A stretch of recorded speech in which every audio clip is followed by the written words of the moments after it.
representing MIASA, or Mental Illness Awareness and Support Association. Welcome to Puan Anita and Puan Hanisa. Thank you. Thank you very much. Assalamualaikum, everyone. Thank you very much for having us. All right. So to kick off this recorded session, so Puan Anita, why don't you introduce yourself as the president of MIASA? Yeah. Hi, everyone. I am currently in a shopping mall. Not the best place to be right now to do this, but I, had a long day today. But I'm very, very humbled to be with all of you today and this evening. And I would like to congratulate the entire team for organizing this, and wishing you all the best for your Malam Gamilang. That's what it's called, right? Tomorrow night. Okay, so a little bit about myself. I have been living with a mental health condition for nearly 8 years now, alhamdulillah. And through my experience, I have decided to, create a platform so that other people that are struggling with a mental health condition, especially those, that are struggling in silence or are alone, can actually get the help that they need, hopefully. So I created MIASA in 2016, officially 2017, so that more people can get the help that they need, inshallah. Inshallah. Thank you very much for the little bit of insight of MIASA. So next I would like to call our project director. Maybe to those of you from MIASA would want to know about our project director from Rafiq. Maybe you want to introduce you briefly? Yes. Hi. Good evening, everyone. My name is Muhammad Rafiq bin Zaman. You can call me Rafiq. And I'm the project director of Malam Gemilang 2020. All right. So Anis, briefly introduce yourself as Secretary of Badan Program Melbourne. Hello everyone. It's a great pleasure to be here tonight with everyone, especially Puan Anita and Puan Hanisa. I'm Anis. I'm the Secretary for Badan Program Melbourne for the term 2019-2020. All right. Hi, Anis, from Malaysia. Hi. And lastly, Puan Anisa. Puan Anisa, do you mind introduce yourself?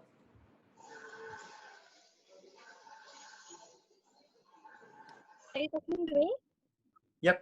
Yeah, Hanisa. It's your turn. Sorry, my internet is quite bad, so I cannot listen properly. Hi, my name is Hanisa, and I'm a clinical psychologist in MIASA. All right. Okay. So the first question I want to ask you, Puan Anita.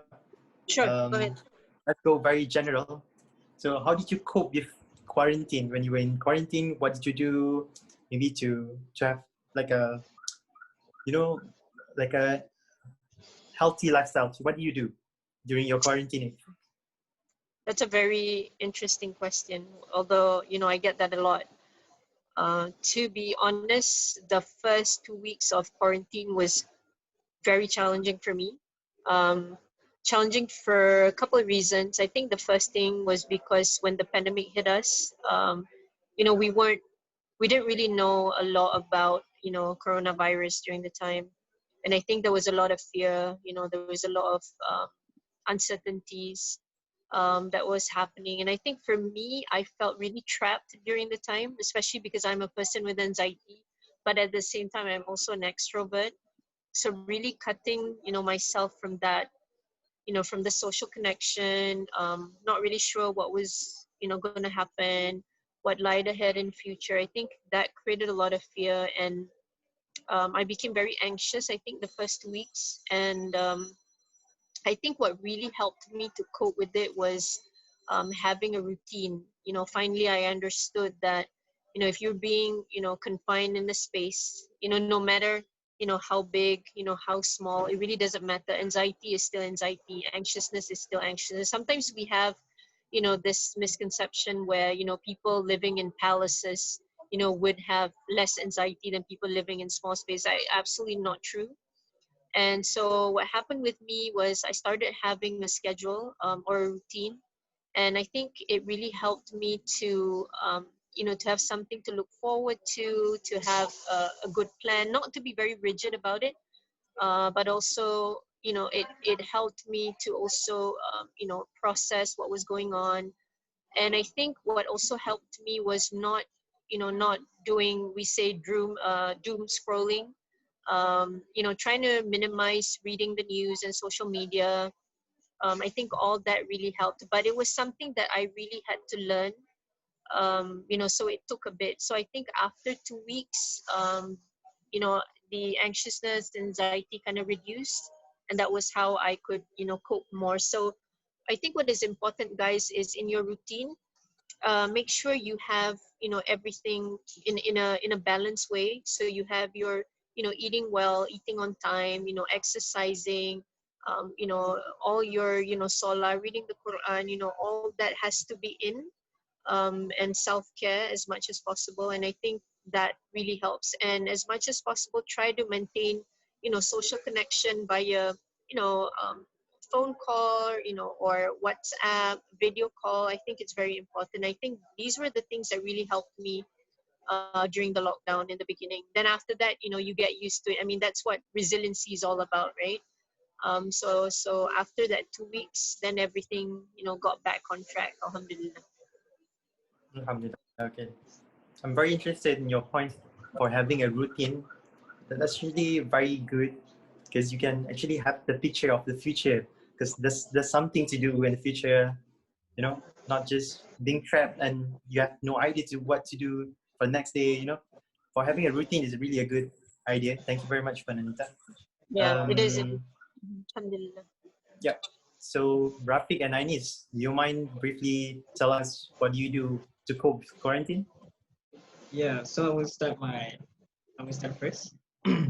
So during the quarantine, I've same as Puan Anita. I'm trying to find a routine that everything seems a bit organized rather than everything is up and chaotic. So the first thing I would do is I like to draw. Yeah, that's one of my hobby. So if I had time, I would draw because it relieves my stress. Yeah, relieves my stress, and also just one kind of a way for me to chill out. Yeah, chill out and live in the moment for a while. Definitely I have to think agree on that. Yeah, I think it's so interesting when you talk about drawing, because I am a I have absolutely no talent in drawing, in art whatsoever. But one of the things that I did and I learned during quarantine, I actually started following our own, MIASA teachers doing art therapy, and I felt that was so helpful, because it's so distressing and at the same time so therapeutic. And I think that when we think about art, especially a person like me, you always think about the outcome, but it's actually the process that really is helpful when you do art.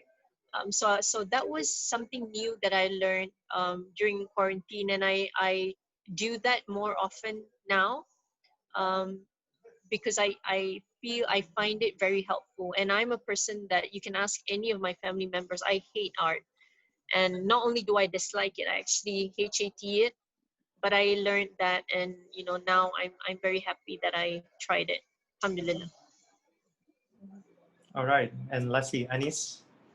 Um, well, I did a lot of things during the quarantine period because in Melbourne we've been in quarantine since I think since March until now, September. So we've been in quarantine for like 6 months. So I live with my housemates. There's 4 of us in this house. So Yeah. how we cope with the quarantine is that we like to bake. My whole house likes to bake. So like there was one time during the quarantine period that we had the new dessert every single week. Like we tried baking cakes, cream puff, and so on.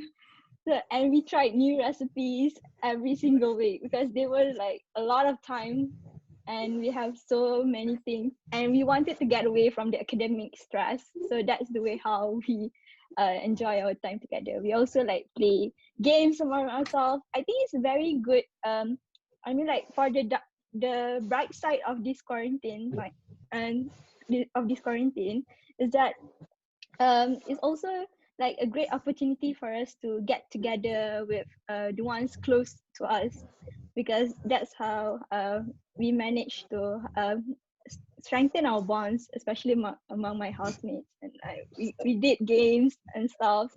So it was a really great opportunity in the sad moment at the time. Yeah, Very true. All right. So it sounds very interesting. So we'll jump to next questions. For three of you guys. Okay, so Puan Anita representing MIASA, and Rafiq, who actually as a project director for Malam Gemilang, and Anis, who's actually a secretary for Badan Program Melbourne. What are the challenges that you face through this lockdown period in carrying what you have been practicing or what you have been conducting for the previous year? What are the challenges for this activity that you'll be conducting, representing your associations for this period, for this lockdown period? Maybe Puan Anita can So start first. we'll start with Puan Anita, definitely. Yeah.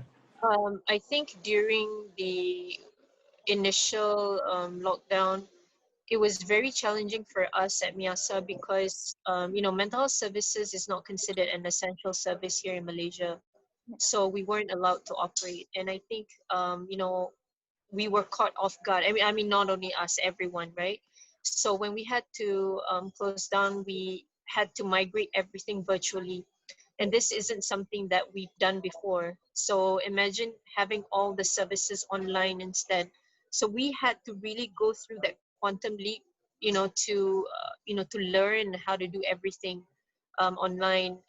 And we're actually very thankful because through that learning experience, I can tell you guys that we do a lot of programs every single year, about 100 plus, and typically, let's say in a talk or a forum or any workshop, you would have 100 to 500 people at one time, face to face.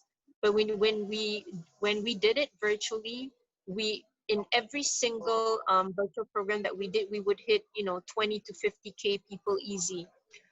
So I think this is one thing that we've learned. So the reach, the impact that we have provided through our talks, this is something that has been very positive, migrating it virtually. So this is what we've learned.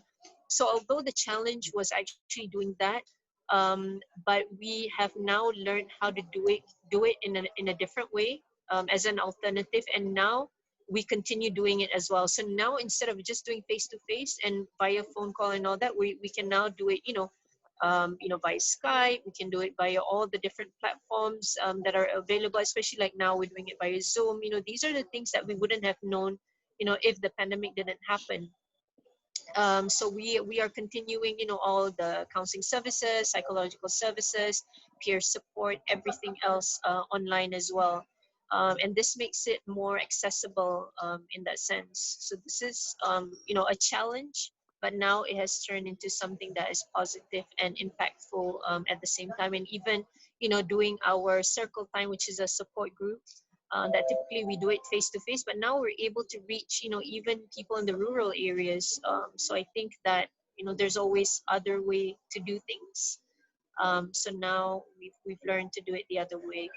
But what we're hoping as well is that through this pandemic, eventually, or one day, mental health services will be an essential service, because a lot of people were greatly impacted, especially people with mental health condition, because there were recurrence of episodes that happened. A lot of people relapsed, but they weren't able to access the service fast enough. Now, even mental health NGOs like us, because even though we migrated everything virtually, but it took time. It wasn't something that was instant. It didn't happen the next day. So I think these are some of the things that we really need to learn, because you guys, if you look at past, pandemics and epidemics, through tragedies like this, it impacts, the mental health of every single person. But of course, some people, based on resiliency and a lot of other factors, you bounce back easily. But for some, you are impacted greatly, especially the frontliners. Throughout human history, we've seen how, people fall into depression, they get anxiety, they get PTSD through pandemics and epidemics such as, with COVID-19. So these are some of the things that we really need to be learning from history and start changing and improving. So there are still a lot of gaps to be filled, but I'm very hopeful that this has served as a big lesson to everyone. And like Anis tadi kan you were sharing, I mean, you're still in Melbourne. Imagine having a lockdown since March till today. So that's not a place where we want to be at, really, guys. So hopefully we can all work together, and this has to be a collective effort. Everyone has a role to play, and if everyone plays their role well, this is the only way we can break this chain of COVID-19. We can see it. Look at US, look at India. When we're not responsible, when we don't do enough, it's not going to be easy to to remove this COVID-19 coronavirus. So got to continue praying to Allah, inshallah one day, Allah will take away, this virus once and for all from this earth. Inshallah, Ameen. Inshallah, I mean, to maybe we go to Rafiq. Maybe what a challenge that you face, especially in conducting Malang Gemilang. Yes.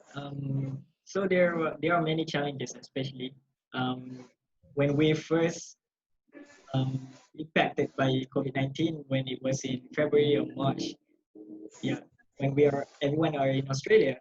So when we first we started planning this event since March. Yeah, since March, because this is actually a big event, a grand event of Badan Pengurusan Melbourne, and it is one of the most important event for us. So we made a lot of preparations, but at first we our option is to go with a theater play, and so we go search for theater as for venue, and then for sponsors and everything. But then as the time goes by until May and June, and then we started to notice that theater play is not a viable option anymore. Yeah, so we discussed, and then we restructured the event into a short film instead. Yeah, so it's an online event which focuses on short film, and everything in the organization itself needs to be restructured, and there's a lot of work needs to be done throughout that process. But in the positive side, that actually impacted by COVID-19, then Malang Bina will always be a theatre play. Then it will not have another format. And this will be a good example for the upcoming years, for the next, maybe the next committees of Badan Pengurusan Melbourne. If they are faced with such challenges, then they can refer to this one as an example, as a good example for them as well. Yeah, and as a project director, everything are conducted online. When we first cast the actors, we also do an audition by online, yeah, like this, and then the cast do their acting. And actually, I'm very proud of the actors, because it's quite hard to act in front of your camera, in front of your laptop camera, instead of, yeah, because people tends to it is easier for someone to act in front of everyone at the stage, compared to, like, yeah, you see yourself with on the screen. Yeah, it's quite hard, but somehow we managed to pull it through. It was really amazing, and yeah, I hope everyone will enjoy it tomorrow. Too many uncertainties in conducting Malang Gemilang, right, Rafiq? Sometimes you guys decided to do a live theatre play, and then suddenly get back to online, right? We got you. So lastly, Anis, what a challenge for BPM. For BPM, so all our events, like most of our events are offline actually. So for when the pandemic started, we started reconstructing all of our events. So like Malam Gemilang, we change it to an online play, and we also have the annual sports event, and we change it to an e-games event so that everyone can still participate in our games even though are away from each other. So that's a great way to connect. Just very, because during pandemic, everyone is moving to a stage where they all use social media as a platform to connect with each other. So maybe a question to Rafiq, Anis, and Puan Anita, any of you, does social media affect mental health? So what do you think, Puan Anita? Oh, definitely. Definitely, it's how you use it. You see, it can be something positive, but it can be also it can also have a lot of negative effects, especially if you, like I say, doom scrolling is one. It happens a lot during this pandemic. Two, if you use it to compare yourself with other people, I think that's also really bad. And also, if you use it to do other things, finding things that are not really good. But I think if you use it responsibly, there's a lot of things that can be very useful with social media, especially like what we're doing today, right now. Being able to connect with other people. Um, I think it's very, very helpful in that sense. And I think without technology, it's especially through pandemics like this, how can we all connect together? I think for me during the whole lockdown, it was very helpful because I use it to post a lot of things on my personal Facebook where my family was able to see what was going on and all that. So I think if you use it in a positive way, it's very useful. And especially with information on COVID-19, I think a lot of useful information can be found there, especially even with mental health. A lot of mental health NGOs, peer groups share a lot of very useful information and videos on social media. So it really depends on how you use it. So as much as possible, try to use it responsibly. All right. Yeah. One thing to take note: be responsible. Yes. Right. Thank you Yeah, very much, Puan definitely. Anita. Have I think boundaries. we're running out of time. So I would like to thank Puan Anita for being here with us. It's a true honor to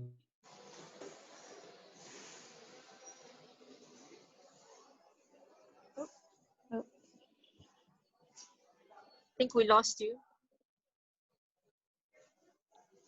Yeah, I guess Moimil experienced line connection. Some problem with his line connection. Ah, okay. Yep. All right. Yeah, it's better. Can you hear me now? yeah. Yes. All Okay. right. Sorry for the disruption here. First of all, I want to thank you very much to Puan Anita for being here with us. It's true an honor for Badan Program Melbourne to collaborate with MIASA. Thank you very much. So any last word from Puan Anita? So I'm really sorry we didn't have much to talk about mental health. Hopefully, we can have another conversation so we can, be more engaging in the sense where we, probably talk more about mental health so that people know where to seek for help. I think it's so important. So my last message would be, for any of you struggling out there, whatever, mental health symptoms, or if you currently have a mental health condition, please reach out for the help. You're not alone. We are all in this together, especially during times like this. For the rest, please be kind because, everyone is struggling, just that some people are better at hiding it than others. Yes. I think that, with such a huge pandemic happening, I think this is the time to be kind. This is the time for empathy, and this is the time for solidarity. So I think that's all. Thank you so much, everyone, for having me. And I hope that, in this 10 minutes, it was at least, beneficial, and hopefully you get some good takeaways, inshallah. So all the best, and, all our dua and praise for all of you. And, I wish that the Malam Gamilang is successful and hope to see you guys one day, inshallah. Inshallah. Inshallah. Thank you very much and hope to see you for Malam Gemilang, Puan. Inshallah. All right. All right. Bye. Thank you. Assalamualaikum. Bye-bye. Thank Waalaikumsalam you. warahmatullahi wabarakatuh. Thank you, Puan Hanisa. Thank you, Hanisa. Okay, bye. Bye. Thank Assalamualaikum. you, Hanisa. Salam. All right, guys. Program Melbourne, thank you very much for tuning in, and we are truly sorry for the technical error because we promised you guys to have a live sessions. We truly sorry because I hope we could read on your comments and then hear what your thoughts about this pandemic, and then discuss more about mental health. But I'm afraid we couldn't, so maybe we could arrange another live sessions with MIASA, inshallah, one day. So thank you very much for tuning in. That's all from me, Mohaimil, and Rafiq and Anis. Any last bit from you guys? Yeah, from me, please stay tuned for tomorrow. Tomorrow's Malam Gemilang. I wish everyone stay safe and have fun. Thank you. Enjoy the event that we prepared for you guys. Yeah, Okay, hope to see Anis? everyone tomorrow, and hope you all will love what we have prepared for everyone. And then take care of yourself, reach out to others. Don't keep it to yourself. Be Alright. mindful. Okay, and I think I'll see you guys for Malam Gemilang. Bye bye. See ya. All right.